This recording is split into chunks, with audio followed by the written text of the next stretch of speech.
আসসালামু আলাইকুম বন্ধুরা, কেমন আছেন সবাই? আশা করি অবশ্যই ভালো আছেন। তো যারাই বাংলাদেশ বার কাউন্সিলে পরীক্ষা দিবেন তাদের জন্য আজকে আমরা পেনাল কোড থেকে খুবই গুরুত্বপূর্ণ অফেন্স এগেইনস্ট পাবলিক ট্রাঙ্কুয়ালিটি, জনশান্তি বিরোধী যে অপরাধগুলো আছে, এই চ্যাপ্টার নাম্বার 8 কিভাবে মনে রাখবেন, যেটা খুবই গুরুত্বপূর্ণ তাদের জন্য আমরা নিয়ে এসেছি। ভিডিওটা আপনি দুইবার দেখলে আপনার টোটালি মুখস্থ হয়ে যাবে, বুঝেও আসবে, আর পড়ার কিন্তু দরকারও হবে না। আরেকটা খুশির খবর হচ্ছে, যারাই প্রস্তুতি নিতে চাচ্ছেন নভেম্বর অথবা ডিসেম্বরে পরীক্ষা হওয়ার সম্ভাবনা আছে, আপনাদের জন্য আমাদের সাতকাহন অ্যাডভোকেসি ফাউন্ডেশন ব্যাচ 2 চলতেছে। যারাই অংশগ্রহণ করার আমাদের হোয়াটসঅ্যাপ নাম্বারে যোগাযোগ করবেন, ইনশাল্লাহ আপনারা ডিসকাউন্ট পাবেন। 5,000 টাকার কোর্স, মোটামুটি 3,500 টাকা অ্যাডমিশনটা নিতে পারবেন। তো চলুন সর্বপ্রথমে আমরা চ্যাপ্টার 8 আলোচনা করার পূর্বে বা যে কোনো চ্যাপ্টার আলোচনা করার পূর্বে আগে বুঝবেন, জানার চেষ্টা করবেন যে ওইখানে কত প্রকারের জিনিস আছে। এই চ্যাপ্টার 8-এ আমাদের 4 প্রকারের জিনিস আছে। এখানে আমাদের 3টা পৃথক অপরাধের কথা বলে আর একটা থার্ড পার্টি লাইবিলিটি সৃষ্টি করে। তাহলে 3 প্রকারের অপরাধ আমরা জানবো, একটা থার্ড পার্টি লাইবিলিটি আমরা জানবো। এই অপরাধগুলার জন্য আমাদের ইনগ্রেডিয়েন্ট আমাদেরকে জানতে হবে। তো চলুন প্রথমে আমরা দেখি। তো এই পড়াশোনার ক্ষেত্রে আমরা 9-10-এ যে আমরা জ্যামিতি, ত্রিকোণমিতি, ত্রিভুজ, চতুর্ভুজ, আয়তক্ষেত্র এগুলো কাজে লাগাবো, খুবই ইজিতে আপনার মাথায় ধরবে। দেখেন, একটা আমরা ত্রিভুজ অঙ্কন করলাম, ত্রিভুজের 3 বাহু আছে। তো এই প্রথম বাহুতে আমরা আনলফুল অ্যাসেম্বলি বা অবৈধ সমাবেশ রাখলাম, যেটা আমাদের 141 থেকে নিয়ে মোটামুটি 145 পর্যন্ত আলোচনা করে, তাহলে আনলফুল অ্যাসেম্বলি চলে গেল। এরপরে আমাদের দ্বিতীয় বাহুতে হচ্ছে দাঙ্গা বা রায়োটিং, এটা আমাদের 146 থেকে 149। এরপরে হচ্ছে আমাদের এফরে বা মারামারি 159 থেকে 160 পর্যন্ত। তো এই 3টা জিনিসের আগে নাম জানলেন, আর এই 3টা জিনিসের সেকশনের ডিউরেশনটাও জানলেন, আর এই 3টা জিনিস কোথায় আসছে এটাও আপনি জেনে গেলেন। এই যে 141-এ আনলফুল অ্যাসেম্বলি, 146-এ দাঙ্গা, 159-এ মারামারি, যে কোনো একটা এমসিকিউতে থাকে যে মারামারি কত ধারায় আছে, আনলফুল অ্যাসেম্বলি কত ধারায় আছে, রায়োটিং কত ধারায় আছে। তাহলে 3টাই আমাদের হয়ে গেল। এরপরে আমরা দেখি যে আরেকটা আলোচনা করব আমরা থার্ড পার্টি লাইবিলিটি। যেমন ব্যাংকের ক্ষেত্রে তৃতীয় পক্ষের কি থাকে, গ্যারান্টর যা থাকে তার লাইবিলিটি থাকে। তো এই যে আনলফুল অ্যাসেম্বলি বা মারামারি হইল, এক্ষেত্রে তৃতীয় পক্ষের দায়বদ্ধতা পাবো, যেগুলো আমরা খুব সহজেই বোঝার চেষ্টা করব। প্রথমে আমরা এই যে আনলফুল অ্যাসেম্বলি 141 থেকে 145, এইটা কিভাবে মনে রাখবো। তো দেখেন, আনলফুল অ্যাসেম্বলি কাকে বলে এটা আগে আমরা মাথায় নেওয়ার চেষ্টা করি। আনলফুল অ্যাসেম্বলি হওয়ার জন্য কমপক্ষে 5 জন ব্যক্তির প্রয়োজন। তো এইভাবে আপনি হাতের আঙ্গুলগুলা নেবেন, 5 জন ব্যক্তি 5টা উদ্দেশ্যে যদি কোথাও একত্রিত হয়, তাহলে 5 জন ব্যক্তি 5টা উদ্দেশ্যে যদি কোথাও একত্রিত হয়। এখন লোকসংখ্যা 5-এর অধিক হইলেও তাতে কোনো সমস্যা নেই, কিন্তু 5-এর কম হইলে আনলফুল অ্যাসেম্বলি হবে না। তাইলে 5 বা 5-এর অধিক ব্যক্তি 5টা অভিন্ন উদ্দেশ্যে, এখন এই 5টা অভিন্ন উদ্দেশ্য আপনাকে মনে রাখতে হবে, সেটা আমরা পরে দেখতেছি। আগে তাহলে 5 অথবা 5-এর অধিক ব্যক্তি 5টা অভিন্ন উদ্দেশ্যে যদি কোথাও একত্রিত হয়, ওইটাকে বলি যে আমরা এটা হলো আনলফুল অ্যাসেম্বলি। তাহলে আমরা এখন একটা চতুর্ভুজ এঁকে ফেলি। তো সর্বপ্রথমে আমরা ডেফিনেশন পাচ্ছি 141-এ 5 অথবা 5-এর অধিক ব্যক্তি 5টা অভিন্ন উদ্দেশ্যে। তাহলে এখানে আমরা 5 শব্দটা লিখে রাখবো, যেটা আমাদের গুরুত্বপূর্ণ। এখন এই 5টা যে আমাদের অভিন্ন উদ্দেশ্য আছে, এগুলো আমরা কিওয়ার্ডে মনে রাখতে পারি। যেমন হচ্ছে, সরকারি কর্মকর্তাকে আপনি বাধা দিতে একত্রিত হয়েছেন, আইন প্রয়োগে বাধা দিতে আপনি একত্রিত হয়েছেন, এরকম হইতে পারে যে সরকারি কর্মকর্তাকে বাধা দিচ্ছেন, আইন প্রয়োগে আপনি বাধা দিচ্ছেন, আপনি কোথাও কি করতেছেন যে অবৈধভাবে বল প্রয়োগ করার জন্য একত্রিত হয়েছেন, কারো সম্পত্তি দখল করার জন্য আপনি একত্রিত হয়েছেন। তো এইরকম 5টা জিনিস আছে। তো প্রথমে আগে এটা মাথায় নেবেন, পরে এই 5টা জিনিস 1 2 3 4 করে মনে রাখবেন। প্রথমে মনে রাখতে যাবেন না, প্রথমে জাস্ট মনে রাখবেন 5 অথবা 5-এর অধিক ব্যক্তি 5টা অভিন্ন উদ্দেশ্যে একত্রিত হইলে আনলফুল অ্যাসেম্বলি হয়। তাহলে অভিন্ন উদ্দেশ্যগুলো কি হইতে পারে? সরকার অথবা সরকারি কর্মকর্তাকে বাধা দেওয়া, আইন প্রয়োগে বাধা দেওয়া, কোথাও অবৈধভাবে জমি দখল করতে যাওয়া, কোথাও ক্রিমিনাল ফোর্স প্রয়োগ করা, অবৈধ বল প্রয়োগ করা, এরকম 5টা জিনিস আছে, পরে সেটা দেখে নেবেন। তাহলে আমরা 141 আমাদের ক্লিয়ার। এখন আপনি যে এই উদ্দেশ্যে একত্রিত হইলেন 5 অথবা 5-এর অধিক ব্যক্তি, তো প্রতিটা ব্যক্তিকে আমরা কিভাবে অপরাধী করব।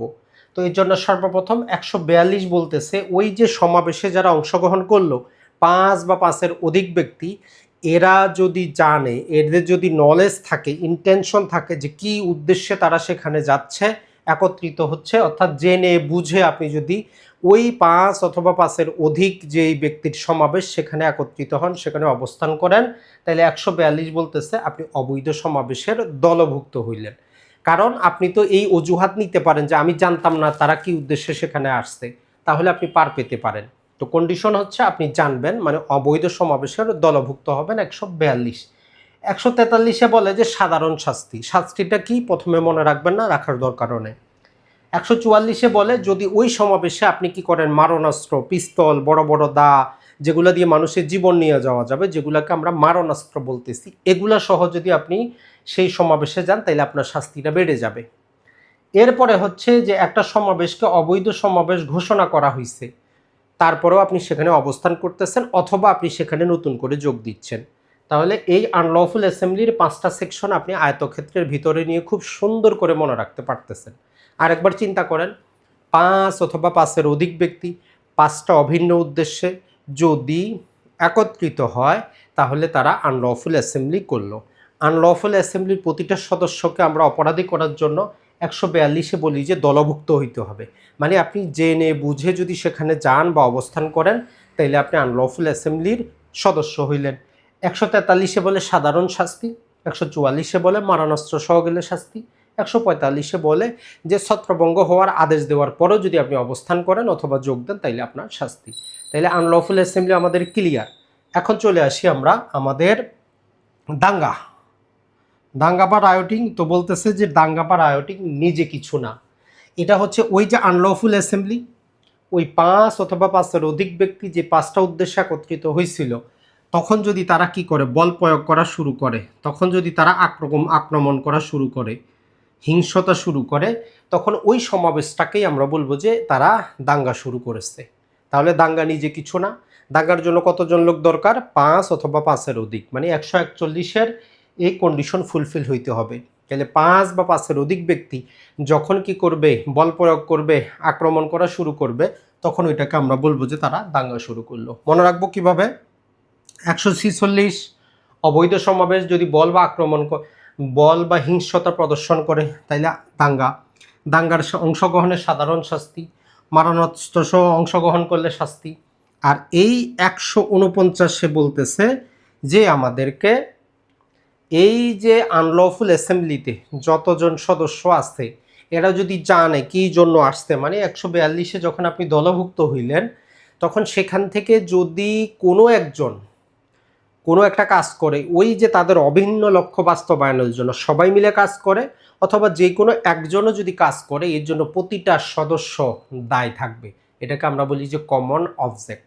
তাহলে আনলফুল অ্যাসেম্বলির সদস্যরা রায়োটিং যখন করতেছে, এই রায়োটের সদস্যরা যদি অভিন্ন লক্ষ্য বাস্তবায়নে যদি তারা সবাই মিলে যায়, যে কাজ করবে সবার জন্য প্রতিটা সদস্য পৃথক পৃথকভাবে দায় থাকবে, এবং যদি সেখানে শুধু একজনও কোনো অপরাধ করে, বাকিরা যদি শুধু এইভাবে দাঁড়িয়েও থাকে, তারাও অপরাধী হবে। তো এটা 149টা খুবই গুরুত্বপূর্ণ, এখানে লিখে রাখবেন কমন অবজেক্ট। কমন অবজেক্ট কত ধারা আছে? 149। এখন সর্বশেষ চলে আসি আমরা এই যে 159 এবং 160, এটাকে বলে যে আমরা মারামারি। তাহলে মারামারি আমরা সবাই বুঝি, আপনি যখন মারামারি করেন, তবে এখানে কন্ডিশন হচ্ছে 2 অথবা 2-এর অধিক ব্যক্তি কোনো পাবলিক প্লেসে মারামারি করে, যার কারণে পাবলিক শান্তি শৃঙ্খলা মানুষ ভয় পায়। বাজারের মধ্যে 2 জন যখন মারামারি করবে আশেপাশের লোক ভয় পাবে, তো ওই 2 জন তখন এফরে করেছে বলে আমরা ধরে নিব। আর এই 160-এ তার শাস্তি দেওয়া আছে।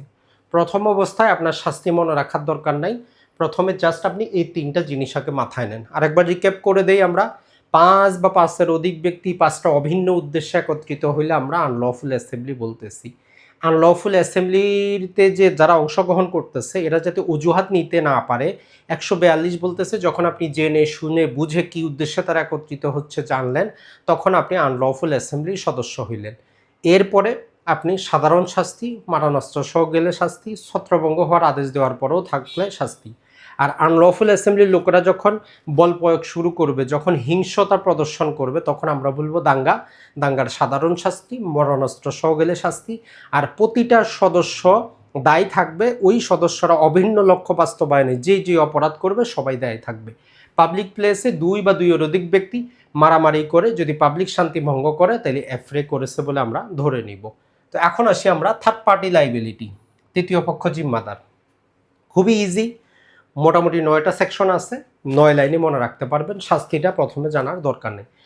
শাস্তিগুলো আপনারা পড়বেন কখন? যখন আপনি এই টোটাল জিনিসটা বই দেখা ছাড়া মাথার মধ্যে ঢুকলো, তখন গুরুত্বপূর্ণ কয়েকটা সেকশনের শাস্তি শুধু আমরা দেখব। প্রথমে আসি 150, বলতেছে যে এই আনলফুল অ্যাসেম্বলি করার জন্য যদি আপনি লোক ভাড়া করেন, তাহলে আপনি যদি লোক ভাড়া করেন, প্রথমে কি ওয়ার্ড? লোক ভাড়া করা। 150। 151তে হচ্ছে যে আপনাকে একটা অ্যাসেম্বলি আনলফুল অ্যাসেম্বলি না, অথরিটি তারপরেও বললো যে আপনারা ছত্রভঙ্গ হয়ে যান, আপনি তারপরেও যাচ্ছেন না অথবা সেখানে যোগ দিলেন। তো এই 145ও কিন্তু আমরা এটা পড়েছি। 145 হচ্ছে আনলফুল অ্যাসেম্বলি, মানে 5 অথবা 5-এর অধিক ব্যক্তি অভিন্ন 5টা উদ্দেশ্যে একত্রিত ছিল। আর এই 151 বলতেছে যে এই আনলফুল অ্যাসেম্বলির বাইরে অন্য যে কোনো অ্যাসেম্বলি, সেইটাকে যদি কোনো প্রকারভাবে বলা হয়, অথরিটি যদি বলে যে আপনারা চলে যান, আপনি যদি না যান, তখন 151 অধীনে আপনার শাস্তি হবে। আর এই যে দাঙ্গা দমন করার সময় সরকারি কর্মকর্তাকে যদি আপনি আক্রমণ করেন, 152তে আপনার শাস্তি হবে। সবগুলাতে দেখেন তৃতীয় পক্ষ জিম্মাদার। আপনি ভাড়া করছেন, আপনি জিম্মাদার। আপনাকে যাওয়ার জন্য বলছে, আপনি যান নাই, আপনি জিম্মাদার। আপনি সরকারি কর্মকর্তাকে আক্রমণ করছেন, আপনি জিম্মাদার। 153, আপনি দাঙ্গা করার জন্য উস্কানি দিচ্ছেন, এমন কথাবার্তা বলতেছেন যাতে মানুষ দাঙ্গা করে, মারামারি করে, তাহলে এই উস্কানি দিলে আপনি জিম্মাদার থাকবেন। এটার সাথে কিছু এডিশনাল আছে, দুটো আমরা পরে দেখব। 154তে জমির মালিক, যেই জমিতে আনলফুল অ্যাসেম্বলিটা হইল, ওই জমির মালিক যদি জানে, সে যদি পুলিশকে সংবাদটা না দেয়, তাহলে সে জমির মালিকও অপরাধী। 154তে থার্ড পার্টি লাইবিলিটি সৃষ্টি হইল। 155, যেই ব্যক্তির সাথে, যেই ব্যক্তির উপকারার্থে ওই আনলফুল অ্যাসেম্বলিটা হইল, ওই ব্যক্তি যদি নিজে জানে, জানার পরও যদি এটা করে এবং পুলিশকে ইনফর্ম না করে, তাহলে তার শাস্তি। 156তে হচ্ছে যেই ব্যক্তির জমি ছিল আগে, কিন্তু যদি ব্যক্তি না থাকে বা ব্যক্তির উপকারার্থে হচ্ছে তার ম্যানেজার এবং এজেন্ট এরাও দায়বদ্ধ হবে যদি পুলিশকে তারা না জানায়। এরপরে হচ্ছে 157, আনলফুল অ্যাসেম্বলি, এই লোকদেরকে কেউ যদি হারবারিং করে, আশ্রয় দেয় কোনো প্রকারভাবে। আর 158, যারা আনলফুল অ্যাসেম্বলি করার জন্য ভাড়ায় আসবে, যেমন ওই বিরানির জন্য রাজনৈতিক দলগুলোর কাছে আসে, এইটা হচ্ছে কথা। তাহলে 9 লাইনে কিওয়ার্ড দিয়ে মনে রাখেন, যদি আপনি কাউকে আনলফুল অ্যাসেম্বলি করার জন্য ভাড়া করেন, যদি ছত্রভঙ্গ আদেশ দেওয়ার পরেও না যান, যদি আপনি আক্রমণ করেন, যদি উস্কানি দেন, যদি জমির মালিক হন, যদি আপনার ব্যক্তি স্বার্থ থাকে, আপনার ম্যানেজার এবং এজেন্টও দায়ী থাকবে, যদি আপনি হারবারিং বা আশ্রয় করেন, যদি আপনি ভাড়ায় যান। আর সরকার পরবর্তীতে 153 এ এবং 153 বি দুইটা সেকশন অ্যাড করে দিয়েছে।